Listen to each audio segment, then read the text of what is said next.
Bienvenue à tous dans notre émission dédiée à la citoyenneté active et à l'importance du respect des lois qui régissent notre société. Aujourd'hui, nous allons pouvoir apprécier une fois encore ensemble le rôle qui incombe chaque citoyen dans la construction d'une nation unie et responsable.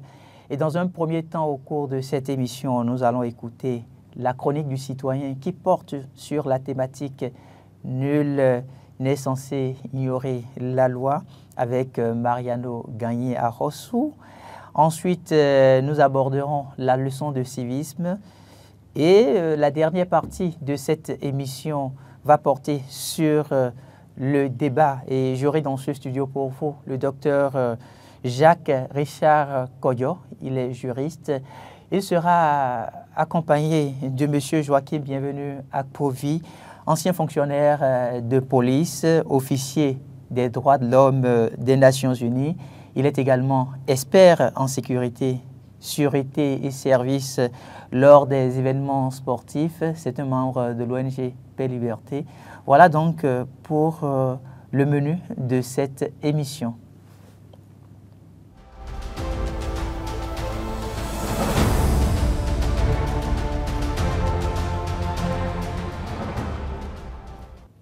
Mariano Gagné-Rosso, bonjour. Bonjour, monsieur le journaliste. Nul n'est censé ignorer la loi, c'est ce que l'on retient bien évidemment. Mais aujourd'hui, vous allez pouvoir nous parler de la loi dans nos quotidiens. Voilà, merci beaucoup. Lorsqu'on parle de la loi, beaucoup pensent immédiatement à la salle d'audience, aux juges solennels, aux avocats habillés en noir. Pourtant, la loi n'est pas qu'un outil de justice civile ou pénale. Elle est surtout une alliée silencieuse qui régit nos gestes les plus banals au quotidien. Prenons un exemple, le contrat. Savez-vous que chaque fois que vous achetez une baguette de pain ou que vous prenez un taxi, vous concluez un contrat? Le boulanger ou le chauffeur a l'obligation de vous fournir un service ou un produit conforme à vos attentes. Et en retour, vous avez l'obligation de payer. Si ces obligations ne sont pas respectées, la loi est là pour protéger vos droits. La loi nous suit également lorsque nous dormons. Votre contrat de bail, par exemple, est encadré par des règles strictes qui protègent à la fois le locataire et le propriétaire. En cas de litige, c'est encore la loi qui intervient. Même nos relations sociales sont régies par des normes juridiques. Insulter ou diffamer quelqu'un peut entraîner des poursuites. Sur les réseaux sociaux, publier sans autorisation une photo d'autrui peut constituer une violation du droit à l'image. En réalité, la loi n'est pas simplement une règle écrite dans un code. Non, elle est en nous et avec nous à chaque instant. Elle guide nos choix, façonne nos interactions et encadre nos droits comme nos devoirs. Elle n'est pas là pour oppresser, mais pour équilibrer. Lorsqu'on te dit, ou lorsqu'on vous dit, en tant que citoyen, que nul n'est censé ignorer la loi, ce n'est pas une menace, non, mais un appel à la connaissance. Ignorer la loi, c'est ignorer sa propre boussole dans la société. Mais pourquoi la loi semble-t-elle si éloignée du citoyen lambda? C'est souvent une question d'ignorance ou de perception. C'est souvent une question d'ignorance ou de perception en ce sens que nous voyons la loi comme un instrument de sanction, alors qu'elle est avant tout un cadre de vie, une sorte de boussole sociale. Cependant, l'ignorance de la loi peut coûter cher. Combien de personnes signent des documents sans lire les termes? Combien ignorent leurs droits en matière de travail ou de consommation? Ce manque de vigilance transforme parfois la loi, notre protectrice, en un adversaire. Alors, que faire en tant que citoyen? Oui, vous, chers téléspectateurs, pour vous réconcilier avec la loi. Cela commence dès le bas âge, par l'éducation. En tant que citoyen, chaque citoyen doit réagir de façon active. Il faut vulgariser le droit, le rendre accessible et compréhensible à tous. Chaque citoyen, oui, on devrait connaître les bases juridiques qui touchent directement à son quotidien. La loi est comme une ombre fidèle. Elle nous suit partout, nous protège et nous alerte. La comprendre, c'est en faire une alliée plutôt qu'une ennemie. La loi n'est pas donc une entité abstraite, non. Réservée aux juristes, non. Et encore moins aux tribunaux, non. Elle est ce tissu invisible qui nous relie les uns aux autres et garantit une certaine harmonie dans nos vies. Prenons le temps de la découvrir, de l'apprivoiser. Après tout, mieux la connaître, c'est mieux se protéger. La loi est dans nos quotidiens. Merci beaucoup. Merci infiniment à vous, Mariano Gagny-Arossou. Donc, en connaissant la loi, nous pouvons défendre nos droits, nous pouvons également défendre les droits des autres et pouvoir sans aucun doute éviter les dérives. On vous retrouve semaine prochaine pour un autre numéro. Ça serait un plaisir. Merci beaucoup. On va poursuivre donc cette émission et cette fois-ci, ce sera la leçon de civisme. Cette leçon de civisme qui a pour thème « Non à la vindicte populaire ».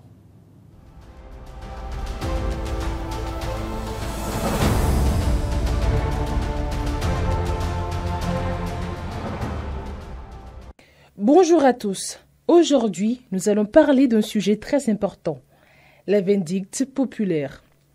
La vindicte populaire, c'est quand une personne ou un groupe de personnes prend la justice entre ses mains, souvent en réagissant de manière violente ou agressive face à un acte qu'il juge injuste.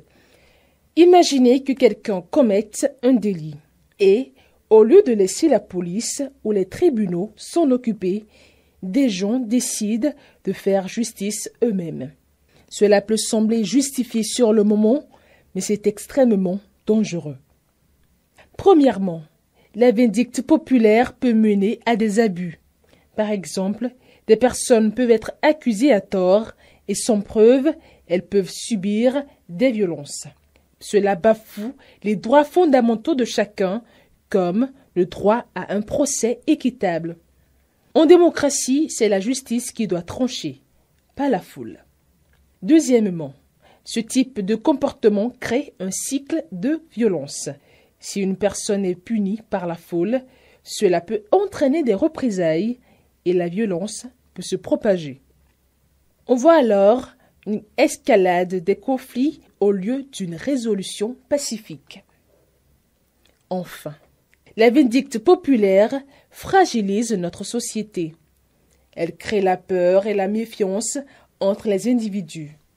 Pour vivre en harmonie, nous devons pouvoir compter sur des institutions justes et impartiales. La police, les juges et les avocats ont le rôle de protéger nos droits et de garantir que la justice soit rendue. Alors, que faire face à une situation injuste? Au lieu de céder à la colère, il est essentiel de signaler les faits aux autorités compétentes. Participer à des débats, s'informer et sensibiliser les autres à l'importance du respect de la loi sont des actions constructives. Retenons que la vindicte populaire peut sembler une solution rapide, mais elle est porteuse de dangers. Restons vigilants et faisons confiance à notre système de justice. C'est ensemble, en respectant nos lois et nos valeurs, que nous construirons une société plus juste et plus pacifique. Merci de votre attention. Nous retenons donc que la vindicte populaire n'est pas du tout une bonne chose. Rappelons-nous surtout que la justice doit pouvoir être entre les mains des différentes institutions, mais pas dans la main de la foule. On va ouvrir à présent le débat du jour.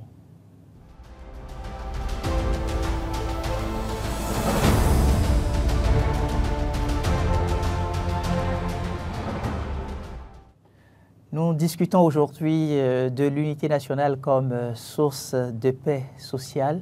C'est la thématique qui réunit sur ce plateau deux éminentes personnalités. Il s'agit du docteur Jacques Richard Koyo.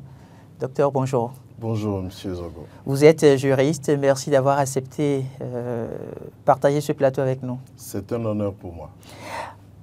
À votre suite, nous avons Monsieur Joachim, bienvenue à Kovi, ancien fonctionnaire de police, officier des droits de l'homme des Nations Unies. Bonjour. Bonjour, Monsieur Zogo. Bienvenue sur ce plateau. Merci, c'est pour moi un plaisir de me retrouver sur ce plateau ce matin pour pouvoir discuter de ce sujet très important. Merci. Je rappelle que vous êtes également membre de l'ONG Paix Liberté. Vous êtes expert en sécurité, sûreté et services lors des événements sportifs. Nous allons donc commencer tout de suite avec le docteur Kodjo. Dites-nous, docteur, comment est-ce qu'on peut expliquer cette représentation de l'unité nationale dans la conscience des citoyens? Alors, merci. Je voudrais commencer par vous dire merci une fois encore et dire merci à tous les responsables de cette chaîne de télé, les saluer tous ceux qui travaillent ici, hein, tous les amis, tous les confrères qui sont ici, le directeur qui est un ami. Donc merci et du courage à vous tous. Merci, docteur. Pour le travail de citoyen que vous faites. Alors la représentation de l'unité nationale dans l'esprit du citoyen doit partir essentiellement de la famille.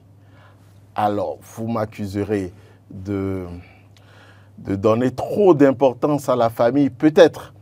Mais en réalité, tout part de la famille. La représentation de l'unité nationale part de la famille. Je voudrais dire simplement que nous sommes tous nés au sein d'une famille, même si parfois nous n'avons pas grandi avec nos parents, nous grandissons tous au cœur d'une famille. Et nous nous rendons compte très bien qu'au sein de la famille, chacun a un rôle à jouer, chacun a des responsabilités. Et on arrive à répartir les tâches au sein d'une famille. Les enfants, certains ont pour tâche de balayer, d'autres ont pour tâche de faire la vaisselle. C'est ça qui se représente au niveau national et c'est ça qu'on appelle l'unité nationale parce que la famille étant constituée de plusieurs membres doit faire en sorte que l'harmonie règne. Et bien entendu, vous savez, vous n'êtes pas sans savoir qu'il y a parfois des enfants terribles au sein des familles, il y a des enfants qui sont très peu disciplinés au cœur des familles, il y a des enfants qui causent des soucis aux parents, ou parfois même c'est certains parents qui sont bizarres, et tout cela, malgré tout cela, la famille est appelée à rester ensemble, à fonctionner ensemble, et à remplir sa mission sociale. C'est cette représentation de la famille qui me vient à l'esprit quand on parle de l'unité nationale. Nous projetons cela, les philosophes parlent de translation, nous allons faire une projection sur un groupe plus grand. Ici, nous sommes dans une famille, il y a père, mère, enfant, peut-être cousin, peut-être cousine, peut-être un oncle qui habite là, et tout ça. Regardez nos anciennes familles, hein, ce n'est pas les familles modernes. Les anciennes familles, vous avez tout le monde est regroupé dans la même concession. Quand vous entrez dans la même concession, vous avez un oncle à droite, un autre à gauche, un oncle est au fond, mais tout le monde est rassemblé au cœur de la même concession. Comment est-ce qu'on arrive à faire fonctionner une concession où il y a plusieurs chefs de famille et on dit qu'on fait la même famille? Et par exemple, il y a des règles basiques qui gouvernent ces regroupements-là. On dit on ne puise pas la nuit, par exemple. Mais comment on fait pour que tout ce beau monde respecte cela? On dit qu'on ne balaie pas la nuit. Mais comment on fait pour que tout ce beau monde respecte cela et que ce groupe puisse vivre en harmonie? Je pense que c'est cette projection que nous pouvons mettre dans la tête du citoyen pour parler de l'unité nationale. Nous quittons l'échelle de la famille, nous quittons l'échelle de la famille nucléaire et nous nous projetons maintenant vers toutes les ethnies qui regroupent, qui constituent une nation, vers toutes les régions qui constituent une nation et nous découvrons la richesse qu'il y a dans chaque région, la richesse qu'il y a dans chaque ethnie, et nous mettons tout cela ensemble, et c'est tout cela réuni que nous appelons unité nationale. Merci à vous, docteur Koyo. Je viens à vous, monsieur Joachim. Bienvenue à Povy. À suivre le docteur, on se rend quand même compte qu'il y a une forme de représentativité qui peut être partagée avec le citoyen. Et cette représentation fait quand même référence à des valeurs. Oui. Il a parlé par exemple de l'harmonie, Tout à fait. il a parlé de la diversité. Comment est-ce que le citoyen africain ou béninois, pour être plus précis, Oui. peut travailler effectivement à se retrouver au cœur d'une communauté, Oui. mais tout en mettant en valeur la notion d'unité nationale? Merci beaucoup, monsieur le journaliste. Je crois que mon prédécesseur, le docteur, il a déjà planté le décor en prenant la cellule familiale qui est la base de la nation. Donc, l'exemple qu'il a donné et le développement qu'il a fait répondent directement à l'approche pédagogique et ça permet aux citoyens de comprendre les méandres même de cette notion d'unité nationale. Il faut dire que l'unité nationale est un sentiment, d'accord? Un sentiment d'appartenir à une famille, s'il faut prendre au niveau micro, au niveau macro, appartenir à une nation. Donc, lorsque vous êtes dans une nation, vous devez, n'est-ce pas, assurer la cohésion, puisque la répartition des tâches est bien précisée, tel qu'il avait dit tantôt. Et il faut que la cohésion puisse exister, c'est qu'il faut que nous tous, nous puissions nous mettre d'accord sur ce que tel ou tel doit faire en étant sous la coupe, n'est-ce pas, de ces règles qui régissent la famille et donc la nation. Donc, et pour le faire, il y a un autre pan très important, c'est qu'il faut aussi tenir compte de l'équité, tenir compte, n'est-ce pas, de la répartition des biens économiques qui rentrent dans la famille ou dans la nation, et du partage équitable aussi, n'est-ce pas, des responsabilités pour éviter des lésions. Voilà Est-ce que tout ça, docteur Koyo, ne nous pousse pas vers une contrainte? Est-ce qu'en voulant parler donc d'unité nationale au regard de l'exemple que vous aviez si bien trouvé et qui concerne quand même la famille, les responsabilités du citoyen à partir de ce moment-là, quand on lui parle de cohésion, quand on lui parle d'équité à mettre en valeur, quand on lui parle de répartition des biens économiques, est-ce qu'on ne se dit pas que c'est trop demandé à l'habitant appelé à être citoyen? Oui. Alors, il faut qu'on se dise la vérité et qu'on se regarde en face. L'homme est un animal qui ne vit pas en solitude. L'homme est un animal qui vit en communauté.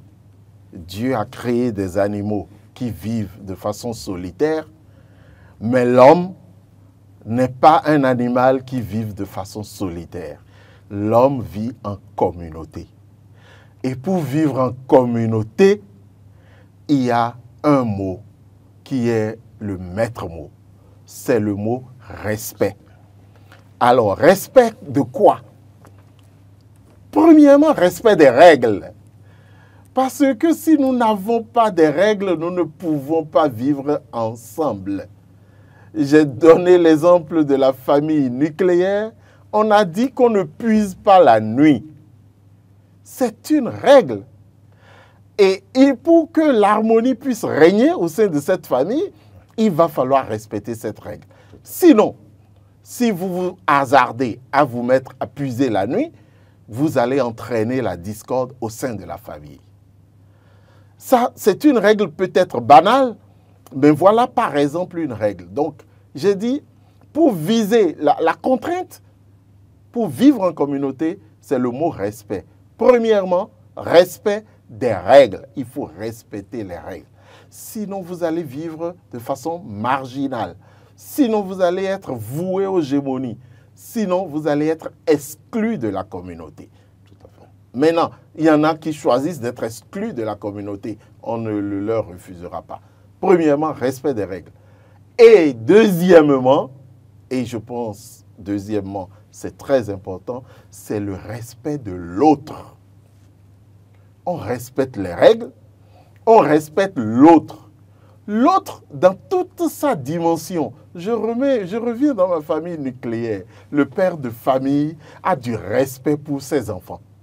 Le père de famille a du respect pour son épouse. L'épouse a du respect pour son mari. L'épouse a du respect pour ses enfants. Les enfants ont du respect pour leurs parents. Et les enfants ont du respect les uns envers les autres. J'ai parlé tout à l'heure d'enfants bizarres au sein des familles. Mais il faut lui donner sa place. Malgré son caractère bizarre, il faut être capable de le gérer, de le supporter pour que la communauté soit. Si c'est cela qu'on appelle contrainte, alors je vais vous dire oui, il y a des contraintes pour viser l'unité nationale. Nous devons faire violence sur nous-mêmes. Et le dernier aspect du mot respect, je rappelle, respect des règles, respect de l'autre et le respect du cadre de vie. Je n'ai pas envie de dire le respect de l'environnement. On me dira que je fais une propagande pour l'environnement. Mais qu'à cela ne tienne, faisons une propagande pour l'environnement. Puisque l'environnement dont nous avons hérité n'est pas un environnement illimité. L'exploitation que nous en faisons pourrait être une exploitation compromettante pour les générations à venir. Donc, respecter l'environnement. Et l'environnement dont je parle, ce n'est pas seulement la nature. Vous imaginez bien que bien souvent au sein des familles, on peut recevoir une gifle parce qu'on a déplacé un objet que le père de famille a placé à un endroit donné. C'est vrai. Mais c'est ça le respect de l'environnement. C'est le respect du cadre dans lequel on est. C'est très important. Respecter la nature à côté. On respecte les arbres, on respecte les herbes, on respecte les plantes. On fait en sorte que tout ce que nous avons découvert dans la nature nous permette de vivre et agrémente notre vie. Si c'est ça la contrainte, alors, M. Zogo, cette contrainte pour moi est obligatoire. C'est la base. Docteur, quand on va revenir peut-être au niveau nation, partir donc de la famille pour venir au niveau nation, parler du respect avec les trois piliers auxquels vous venez de faire référence, quel serait le tableau qui se présenterait à nous? Ben, comme je vous ai dit, nous sommes en situation de translation aujourd'hui. Nous partons toujours de la famille nucléaire et nous projetons sur la nation. Sur la nation, le mot respect est encore de mise. Le respect des règles. Les règles qui ont été établies pour nous gouverner. Évidemment, je ne vous ferai pas l'affront, M. Zogo, de vous faire un rappel historique de la naissance de l'État. Bon, vous savez, nous les juristes, nous sommes un peu... Oui, tout ça donne la richesse à cette émission, bon, puisque l'objectif, c'est pédagogique. Bon, donc l'État est né comment? Les hommes vivaient à l'état de nature. À l'état de nature, chacun se débrouillait et puis chacun faisait ce qu'il voulait. Et la règle, c'était la raison du plus fort est toujours la meilleure. Donc le plus fort brimait le plus petit. Mais c'est les hommes qui se sont réunis pour dire, ben, cette façon de vivre était quand même un peu bizarre. Comment est-ce que nous allons faire? Et ensemble, ils se sont réunis et ils ont décidé de changer la règle. Ce ne sera plus la raison du plus fort qui est la meilleure, mais désormais, ça va être œil pour œil, dent pour dent. Quand vous m'arrachez un œil, je vous arrache également un œil. Quand vous m'arrachez l'œil droit, je vous arrache l'œil droit. Je ne vous arrache pas l'œil gauche.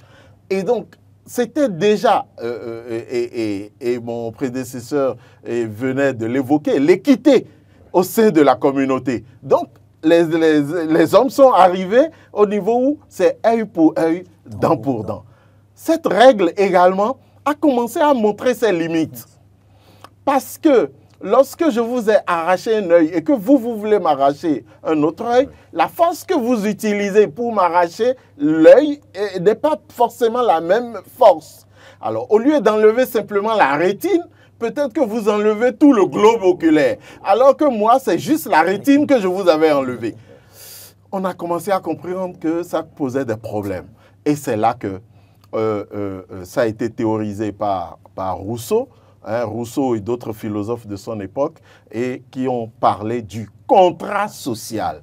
Et ce contrat social, c'est quoi? Les hommes se sont mis ensemble pour dire, maintenant, revoyons ce que nous allons faire et établissons un contrat social. Et ce contrat social, les hommes ont décidé de remettre chacun sa force à une entité qui les dépasse ou à une entité qui est en dehors d'eux. Et c'est là que Thomas Hobbes a parlé du Léviathan. Le Léviathan qui gouverne la société parce que les hommes ont donné la force au Léviathan. Et c'est la naissance de l'État. L'État qui fixe les règles. L'État qui dit comment nous allons nous comporter. L'État qui donne. Nous devons alors respecter les règles de l'État. Et quand nous avons respecté les règles fixées par l'État, nous devons nous respecter nous-mêmes. Alors, nous avons hérité de certaines choses historiques, hein, où certaines communautés ont toujours été des esclaves d'autres communautés, où il y a eu ceci ou cela. Ces périodes-là sont révolues lorsque nous rentrons dans l'État. Alors, j'ai beau être votre esclave pendant des années, dès que nous rentrons dans l'État, c'est le respect mutuel. C'est une égalité devant la loi. C'est une égalité. D'autres philosophes nous diront plus tard que cette égalité n'est que idéologique parce qu'il n'y a réellement pas l'homme, les hommes ne naissent pas égaux. C'est un autre débat. Mais au moins devant la loi, tout le monde est égal. On se respecte mutuellement et on respecte l'environnement que la nature nous a donné. Quand nous allons faire ça, notre unité nationale va être consolidée et nous allons vivre en paix et nous allons vivre heureux. Je voudrais que ceux qui suivent cette émission comprennent que le bonheur de l'homme ne peut pas se construire en dehors de la communauté. Ce n'est pas possible. L'homme ne vit pas hors de sa communauté. Donc, c'est en respectant les règles, c'est en construisant la communauté que l'on retrouve son propre bonheur. Et c'est à ça que nous invitons, et cette émission que j'encourage fortement, hein, puisse permettre aux uns et aux autres de comprendre que rester ensemble, c'est le respect des règles, c'est le respect de l'autre. Quand je dis l'autre, je dis aussi respect de soi-même. Tout à fait. Ah oui, parce que quand l'autre, le caractère autre de l'individu se manifeste très souvent quand nous faisons des réflexions. On se surprend souvent, on se dit, moi, je peux me surprendre en me disant, ah mais Jacques, tu n'aurais pas dû faire ça, en me parlant à moi-même. Oui. C'est très important et chacun de nous le fait. C'est que nous arrivons à nous projeter en dehors de nous-mêmes. Donc nous devons nous respecter nous-mêmes, respecter les autres et respecter l'environnement. Ça nous permettra de construire une unité nationale solide. J'espère que ce débat va nous permettre de donner des exemples plus concrets en termes d'ethnie, en termes de regroupement dans notre pays pour voir comment nous pouvons bâtir cette unité nationale. Puisque vous avez ouvert la brèche, on va donc s'intéresser tout de suite à cette diversité ethnique et culturelle qu'on peut vivre au niveau d'une nation, par exemple. Comment est-ce qu'on peut faire de la diversité culturelle et de la diversité ethnique une force au point où l'unité nationale puisse se concrétiser davantage? Merci beaucoup, monsieur le journaliste. La diversité culturelle, la diversité ethnique, d'accord, cette diversité constitue normalement une source de richesse. Lorsque, comme l'a dit tantôt mon prédécesseur, le respect, n'est-ce pas, de l'autre existe. Parce que les ethnies, les cultures ne sont pas les mêmes. Et bien que les cultures ne soient pas les mêmes, ce que vous admettez, si nous prenons la partie septentrionale du Bénin, les réalités ne sont pas les mêmes que ce qui se passe dans le sud en termes de culture.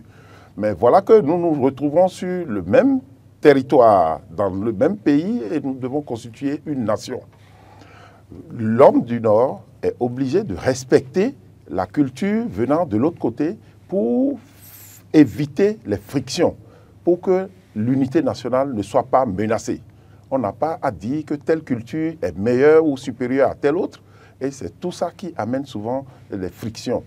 Et il faut aussi, d'accord, que le partage n'est-ce pas, en retour, parce que lorsque ce principe est respecté, il faut qu'en retour, ceux qui sont chargés d'assurer cette régulation puissent en retour mettre le niveau de développement à un même niveau, au niveau, n'est-ce pas, de toutes ces régions et de toutes ces ethnies, pour éviter aussi des frictions. Est-ce que vous avez des exemples précis pour pouvoir nous permettre d'appréhender davantage ce à quoi vous faites allusion? Tout à fait. La tendance aujourd'hui est ça. Heureusement que la Constitution l'a prévu et l'interdit formellement. C'est que lorsque nous constatons qu'il y a un fils d'un terroir donné, qui est nommé à un poste, la tendance est que les membres de sa famille commencent par lui mettre la pression pour qu'il se fasse entourer que les gens de son ethnie. Or, nous formons une nation, nous sommes dans une république qui se respecte. On devait éviter ce genre de comportements qui nuisent, parce que le bien public appartient à tout le monde. Donc, la gestion, d'accord, doit être collégiale. Et on doit éviter donc que cela soit clanique. Est-ce que ce n'est pas une question de méfiance qui peut... Oui, parce que l'inconscient collectif pense que c'est lorsque vous êtes avec les vôtres que vous êtes à l'aise et que vous pourrez réussir. Ce qui n'est toujours pas vrai et ce qu'on doit déconseiller fortement. La personne peut être de n'importe quel milieu lorsqu'elle a les valeurs, lorsqu'elle remplit les conditions pour pouvoir servir sa nation. Il faut la laisser évoluer. Docteur Koyo, quelles sont les valeurs sur lesquelles on peut, puisque vous vous intéressez davantage à la famille, quelles sont les valeurs sur lesquelles on peut se baser pour permettre à un enfant de grandir avec l'esprit d'unité nationale? Alors, je voudrais dire que si cette émission m'a fortement intéressé, c'est aussi parce que je suis un exemple d'unité nationale. OK. Alors, je voudrais dire que le développement fait que les bases de l'unité nationale ont commencé à être ébranlées, mais les nouvelles technologies nous réunissent ailleurs. Je vais m'expliquer. Vous savez, il n'y a pas très longtemps encore, il n'y avait qu'une seule université au Bénin. C'est vrai. Et donc, on se regroupait tous à Abomey-Calavi, l'université nationale du Bénin. Alors, moi, je voudrais dire qu'aujourd'hui, j'ai des amis qui sont de toutes les régions de ce pays, mais c'est sur le campus que nous avons fait le chemin ensemble. Et c'est ensemble qu'on restait dans les amphis, qu'on restait dans le mouvement étudiant, et tout le reste, ça permet une certaine cohésion. Ce qui fait qu'aujourd'hui, si vous me mettez, moi, dans une certaine position, vous risquez, alors je ne vais pas démentir ce que l'officier Apovi a dit, mais vous risquez de me voir en train de faire appel à des gens d'autres régions parce que c'est des amis que j'ai côtoyés sur ce campus qui nous réunissaient tous.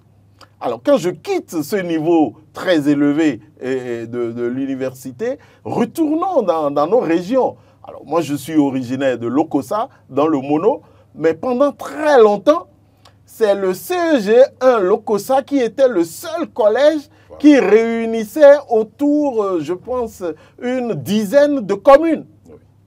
Et donc, quand les gens avaient le CEP dans leur village, dans leurs coins les plus reculés, ils venaient tous à Lokossa. Et venaient de tous les horizons. Ça fait que nous, aujourd'hui, par exemple, nous qui sommes de Lokossa, nous comprenons presque toutes les langues qui sont parlées dans le Mono, simplement parce qu'on regroupait des élèves de tous ces horizons-là au CEG1 Lokossa, et ça permettait un brassage, et ça permet qu'on se connaisse. Alors aujourd'hui, nous, par exemple, nous sommes un peu nostalgiques, et entre la division du Mono et du Koufo, nous trouvons que c'est trop divisé, et nous avons créé un cercle que nous appelons le Grand Mono. Parce que nous rêvons de ce Grand Mono qui réunissait tout le monde au CEG1 Lokossa, Adja, Kotafon et tout ce qui reste. Ces creusets sont en train d'être émiettés aujourd'hui. C'est normal. La démographie aidant, ces creusets commencent à s'émietter. Et ça fait que les gens ne se connaissent plus. On crée les CEG désormais dans le village. Et alors, bon, moi, je suis enseignant un peu. J'ai eu, par exemple, au CEG 1 à Bomé-Calavi, un élève qui était en classe de première et qui m'a avoué qu'il ne connaissait pas l'étoile rouge de Cotonou. C'est normal, parce qu'aujourd'hui, vous pouvez vivre à Calavi et avoir 30 ans à Calavi sans jamais mettre pied à Cotonou. C'est possible aujourd'hui. Mais cette façon nous émiette. Mais je dis que ce n'est pas une faiblesse. Nous nous retrouvons désormais avec les réseaux sociaux. Vous savez, moi, j'ai eu une partie de ma scolarité, par exemple, à Parakou. Il fallait trouver une famille d'accueil pour rester pendant les congés. Parce qu'on prenait le train pour aller à Parakou. On rattrapait le train à Paou ou ailleurs pour aller à Parakou. Et après, pendant les congés, on n'avait pas forcément les moyens pour revenir en congé tout le temps. Il fallait trouver une famille d'accueil. Moi, j'ai été accueilli dans la famille Pera, par exemple. Aujourd'hui, les enfants Pera, qui sont tous de Ndali, font partie de ma famille. Ils sont partie intégrante de ma famille. Et quand quelque chose arrive dans la famille Pera, on m'appelle et on me dit « Ah, il y a eu telle chose ». Et la maman m'appelle grand frère parce qu'elle estime que je suis membre de sa famille. Évidemment, c'est parce qu'à un moment donné, il y a eu des valeurs qui ont été développées. Bien sûr. Alors, partagez ces valeurs avec nous aujourd'hui pour qu'on puisse savoir comment éduquer aussi nos enfants qui sont en train de grandir. La base pour moi, c'est le respect. Quand vous partez du respect, et le respect dans ces 3 dimensions, vous développez toutes les autres vertus. Quand je parle par exemple du respect des règles, le respect des règles vous permet d'être en harmonie avec les règles. Mais le respect par exemple de l'autre, vous créez l'empathie, vous créez la tolérance. L'autre est différent de moi, l'autre n'est pas moi. C'est très important ces valeurs-là qu'il faut qu'on enseigne au cœur des familles nucléaires. Et vous voyez les enfants, 2 enfants qui se battent, le parent doit être là éveillé et attention, il faut tolérer ta soeur. Non, non, non, non, toi, il faut tolérer ton frère. À un moment donné, on dit au garçon, non, si elle est en train de faire telle chose, n'entre pas dans la douche. Parce qu'on a compris que la fille, elle a ses menstrues, elle a un autre protocole qu'elle doit gérer. Il faut qu'on apprenne aux garçons à respecter cela, à respecter sa soeur, sa grande soeur ou bien même sa petite soeur, à avoir du respect pour elle. Ce sont ces petites valeurs-là qui nous permettent d'avancer. Ensuite, il y a une valeur de la maîtrise de soi. Ah, c'est très important. Il m'a énervé et j'ai envie... Non, le parent dit non, calme-toi. Calme-toi, maîtrise de soi. C'est très important la maîtrise de soi. C'est des valeurs qui nous permettent de construire l'unité nationale plus tard. Quand vous avez appris à un enfant à se maîtriser, à garder, à tenir sa colère, vous lui apprenez du même coup à contenir également ses envies.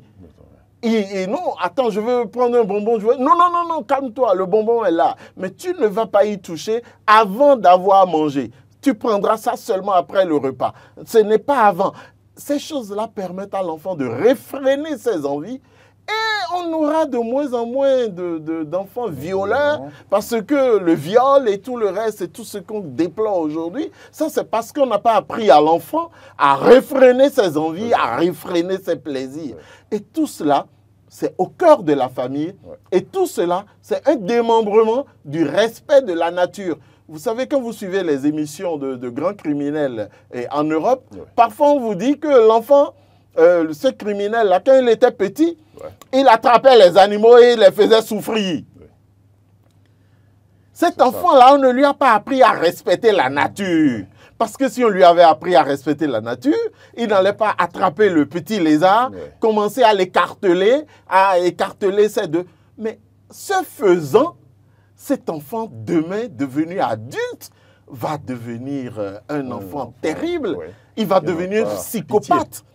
Parce qu'il n'aura pas de l'empathie pour l'autre. Et ce qu'il avait l'habitude de faire aux animaux, il va chercher à le faire à ses congénères.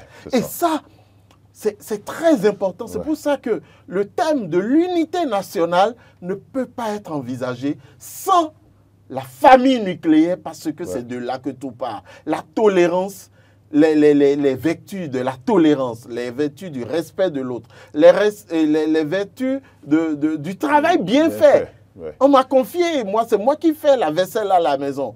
Et je fais ça toujours mal. Il faut que le parent mette la pression jusqu'à ce que l'enfant sache faire la vaisselle de façon propre. Avec votre permission, monsieur le journaliste, je crois que l'essentiel est dit. Et je rebondis sur l'unité nationale. Il y a quelque chose de bien qui se fait actuellement, puisque je passe 90% de mon temps quand même dans le milieu sportif. Il faut voir les compétitions qui sont organisées, les tournois, le championnat national. Ça réunit, ça permet, n'est-ce pas, aux citoyens, aux joueurs de telle région d'aller dans d'autres régions. Exactement. Et ceci permet le brassage. Et de ces brassages peuvent naître encore une autre culture résumée qui pourra faire consolider l'unité nationale. Vous avez entièrement raison. On va avancer dans cette émission. Je voudrais quand même qu'on passe quelques minutes à nous intéresser à l'actualité politique, puisque nous nous retrouvons pratiquement à la veille de grandes échéances électorales pour notre pays. Bientôt, ce sera les présidentielles, les communales et puis les législatives, donc les élections générales. Le docteur a parlé tout à l'heure du respect. Pour résumer l'unité nationale, la valeur fondamentale sur laquelle la famille doit pouvoir se baser, c'est le respect. Il y a 3 piliers, le respect des règles de la société, le respect de l'autre. Donc, quand on parle du respect de l'autre, on parle déjà du respect de soi. Et puis, le respect du cadre de vie. Est-ce que vous avez le sentiment qu'aujourd'hui, au niveau de notre État, les citoyens arrivent à respecter effectivement les différentes institutions, en l'occurrence le président de la République?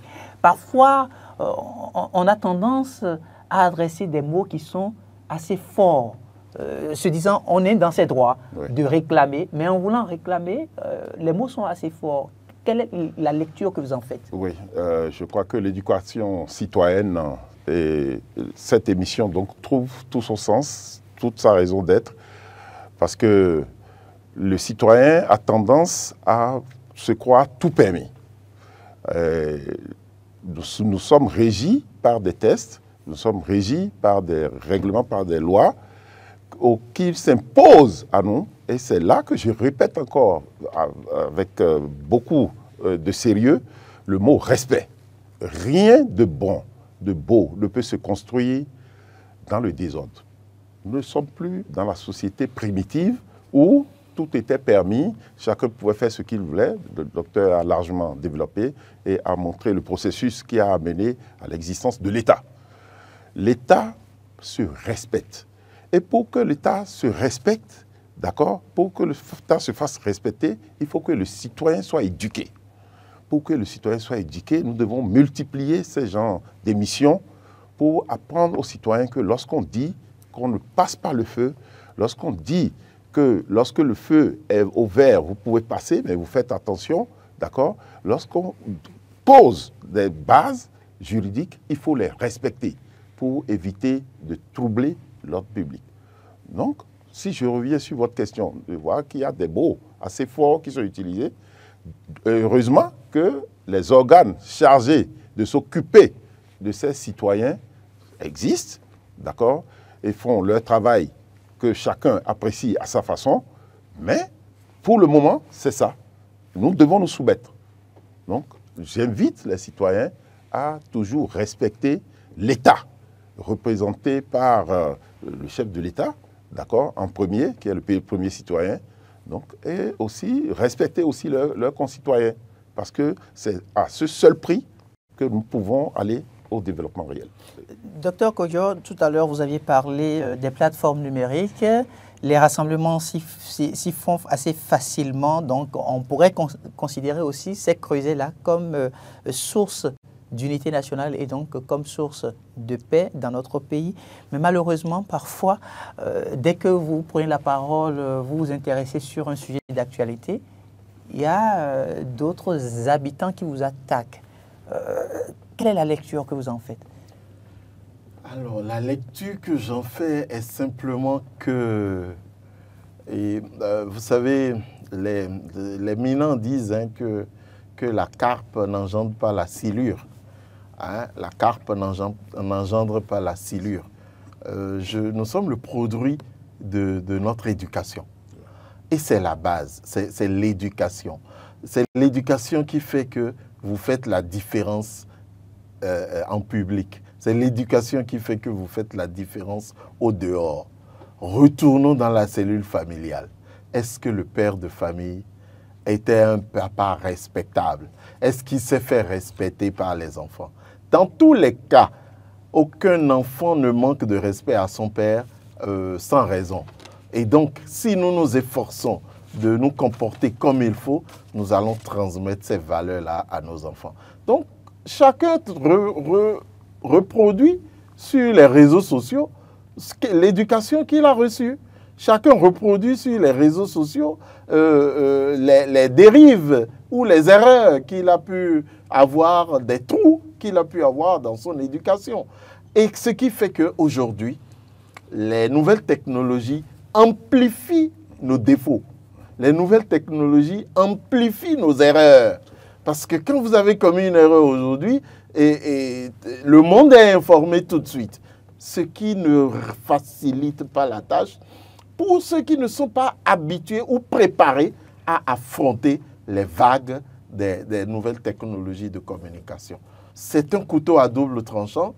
Alors tout le monde se dit, alors j'ai plein d'amis hein, qui se disent oui, retournons à nos valeurs, retournons à ceci ou retournons à cela. Je me demande si c'est vraiment la solution. Est-ce que la solution, ce n'est pas plutôt adapter l'éducation de nos enfants à ces nouvelles technologies auxquelles ils seront confrontés obligatoirement? Et donc, en tant que parent aujourd'hui, je suis obligé de m'adapter.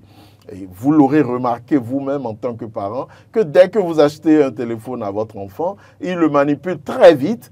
Et même votre propre téléphone, si vous le laissez, vos enfants vont le manipuler mieux que vous. Ça veut dire que nous avons aujourd'hui des enfants qui sont tournés vers quelque chose.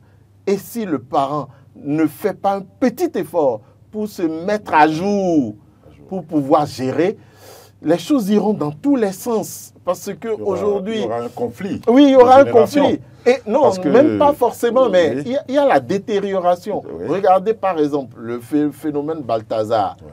Mais il y a des enfants qui étaient au courant, oui. mais leurs parents ne savaient pas. Oui. Il y a des enfants qui avaient les images, oui. mais leurs parents n'avaient pas les images. Et après, parce que quand vous mettez à chercher les images, on vous dit d'aller sur Telegram et tout. Bon, vous pouvez vous dire que moi aussi j'ai cherché. Oui, j'ai cherché. Je cherche ça pour mes enfants. Oui. Quand on me dit Balthazar, il faut que j'aille voir. Il ne faut pas dire oui, c'est une affaire de sexe. Non, moi je ne m'approche pas. Si vous faites ça, vous êtes en train de tuer vos enfants. Il faut aller regarder. Oui. Il faut aller vous informer pour mieux en parler avec vos enfants. Il y en a qui font la politique de l'autruche en tant que parents. Ça ne nous aidera plus aujourd'hui parce que les nouvelles technologies vont vite, vont vite. Vous voyez l'influence aujourd'hui de l'intelligence artificielle? Ça va très vite. Et moi, j'ai ma fille qui utilise l'intelligence artificielle mieux que moi aujourd'hui. Alors, si on n'y prend pas garde, on risque d'être très en retard et de livrer nos enfants dans un monde qui va les déchirer. Docteur Kojo, une dernière question. Comment est-ce que les institutions gouvernementales peuvent-elles favoriser un climat de confiance et de solidarité entre les différentes communautés? En respectant les règles. En tant qu'institution, nous avons un cahier de charge. En tant qu'institution, nous avons une mission républicaine. Que chaque institution veille à remplir sa mission.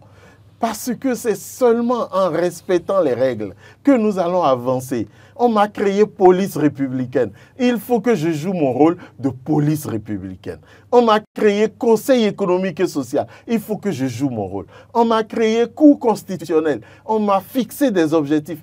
Il faut que chacun accomplisse sa mission dans le respect des règles et dans l'optique de l'unité nationale. Parce que parfois, certaines décisions, je suis juriste, certaines décisions justes peuvent créer des troubles. Ah, il faut faire très attention. Certaines décisions, je pèse très bien mes mots, certaines décisions justes peuvent créer des troubles. C'est pour ça qu'on ne met pas n'importe qui, n'importe où. On fait appel à votre culture, à votre sens de responsabilité pour viser la chose la plus chère pour nous, c'est la sauvegarde de l'unité nationale, c'est la sauvegarde de la paix sociale. Et donc, chaque institution n'a qu'à jouer son rôle dans cette optique-là et tout ira bien. Et vous verrez que même le mot respect s'applique également aux institutions. Il ne faut pas se penser plus royaliste que le roi. Hein? Et la redevabilité. Très bien. Et c'est le peuple qui est souverain, donc la redevabilité, d'accord, il faut que ces institutions sachent que elles doivent rendre compte en dernier ressort, d'accord, au peuple. Parce que c'est le peuple qui a délégué les pouvoirs. Donc c'est qu'elles exercent. Donc, tel que l'a dit le docteur, il ne faut pas qu'on pense qu'on est au-dessus et c'est fini. C'est le peuple qui a confié une partie, une parcelle de son pouvoir. Et il est important que ces dirigeants qui dirigent, qui animent nos institutions le sachent. Parce qu'ils finiront toujours par revenir à ce peuple auquel ils appartiennent. Monsieur Joachim, bienvenue à Akpovi. Nous tendons progressivement sûrement vers la fin de cette émission. Votre mot de fin, des conseils, des recommandations? Des conseils, des recommandations, c'est surtout de voir la génération montante. La jeunesse aujourd'hui, je me pose beaucoup de questions sur ce que ça va devenir. Et nous, en tant que parents, nous devons accompagner nos enfants en tenant compte de la vitesse de lumière à laquelle évoluent les nouvelles technologies. Plutôt que de nous mettre en marge et de laisser les enfants aller à la déperdition, nous devons aussi chercher à savoir, à nous mettre à jour, d'accord, par rapport aux nouvelles technologies et les utiliser, les positiver, les canaliser dans l'utilisation et pour construire un citoyen quand même exemplaire. Merci à vous. Je rappelle que vous êtes ancien fonctionnaire de police, officier des droits de l'homme des Nations Unies. Vous êtes également expert en sécurité, sûreté et services lors des événements sportifs, membre de l'ONG Paix Liberté. Merci d'avoir répondu présent. Je vous remercie. Je remercie la télévision qui nous accueille, sa promotrice et son promoteur. Et je remercie mon co-débatteur. Merci beaucoup. Docteur Jacques Richard Koyo, votre mot de fin sur cette émission? Le mot respect. Ça va être mon exhortation pour chaque citoyen. Le mot respect, c'est le maître mot. Je reconnais que c'est difficile. Je reconnais que c'est un chantier très complexe. Mais j'invite chaque citoyen, chaque auditeur, chaque téléspectateur, s'il vous plaît, rappelez-vous en vous levant du lit le mot respect. Le respect de vous-même d'abord, respect des autres, respect des règles et respect de l'environnement. Et nous vivrons dans un monde parfait. Merci infiniment à vous, Monsieur Zogo. C'est moi qui vous remercie, docteur Jacques Richard Koyo. Je rappelle que vous êtes juriste. Vous étiez là pour partager votre point de vue sur cette thématique assez importante, l'unité nationale, source de paix sociale. Vous étiez avec Monsieur Joachim, bienvenue à Akpovi. À vous deux, je dis donc merci et espérant pouvoir vous retrouver sur d'autres plateaux. Ce sera donc pratiquement tout, mesdames et messieurs. Nous allons retenir simplement que la loi, le civisme, l'unité nationale sont bien évidemment des piliers de notre société et nous devons nous engager à pouvoir être surtout des citoyens responsables, promouvoir la paix autour de nous. N'oubliez pas, chaque pas, chaque action compte.